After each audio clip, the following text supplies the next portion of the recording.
Bonjour à chacune et chacun d'entre vous. Vous connaissez donc désormais la bonne nouvelle. Nous avons la possibilité, dès ce week-end, de reprendre les célébrations eucharistiques. Et ce, bien entendu, en tenant compte d'un certain nombre de consignes. Alors tout d'abord, les horaires. Ce samedi soir, 18h30, messe en l'église Notre-Dame de la Couture. Dimanche, à la cathédrale, messe à 8h30 et 10h30. Et la messe de 10h30 sera présidée par notre évêque. À la Couture, messe à 9h et à 11h. Ce qui est très important, comme je l'indiquais, c'est de tenir compte des consignes qui nous sont données.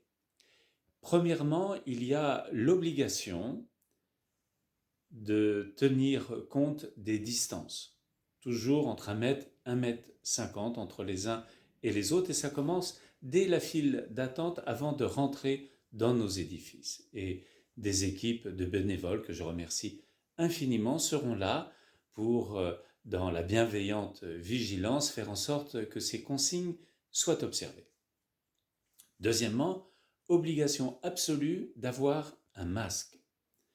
Troisièmement, se laver les mains au gel hydroalcoolique.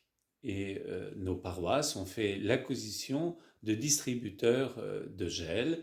Il suffit simplement, lorsqu'on en arrive devant l'appareil, d'appuyer sur la pédale en bas et de réceptionner du gel et de nettoyer tranquillement, consciencieusement ses mains. On entre dans la cathédrale ou dans l'église Notre-Dame de la Couture.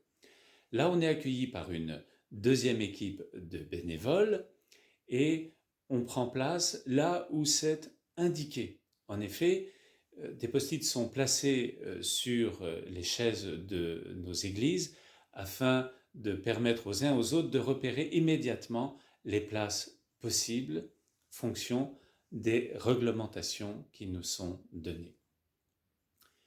Les lecteurs ont l'obligation, avant de faire lecture à l'ambon, de se laver les mains au gel hydroalcoolique. Nous avons, pendant toute la durée de nos offices, l'obligation d'avoir les masques. Au moment de la communion, les ministres extraordinaires de la communion, avec les prêtres, s'avanceront pour vous donner la communion.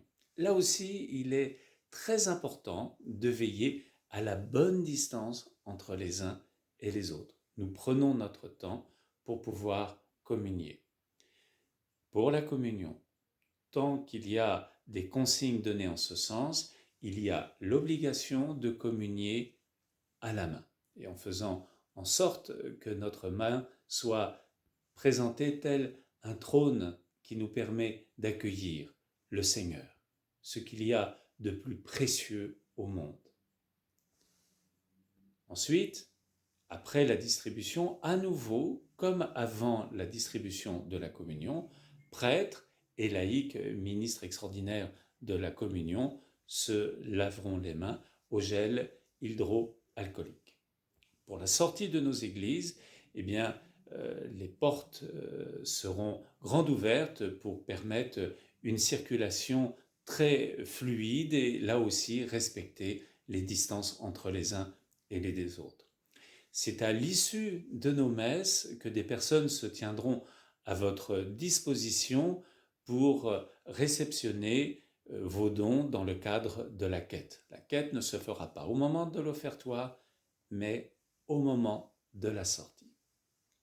Et s'agissant de la sortie, eh bien, merci de ne pas rester près les uns des autres et donc rompre les barrières de protection sanitaire dans des conversations prolongées. Nous avons la grande joie de nous retrouver, mais il faut que nous puissions demeurer les uns et les autres extrêmement vigilants. Alors nous vous disons notre grande joie de vous retrouver et de célébrer de ce week-end avec vous. Soyez assurés de notre prière, continuez à prendre soin de vous.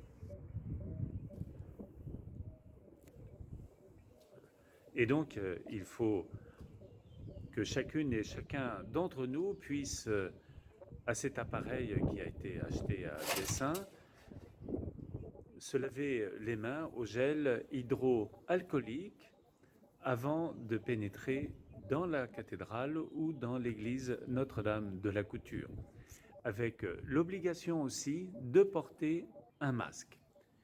Une fois que nous sommes entrés, nous sommes accueillis par une équipe d'accueil qui pourra nous indiquer les places qui permettent de respecter le mètre de distance obligatoire pour la barrière sanitaire.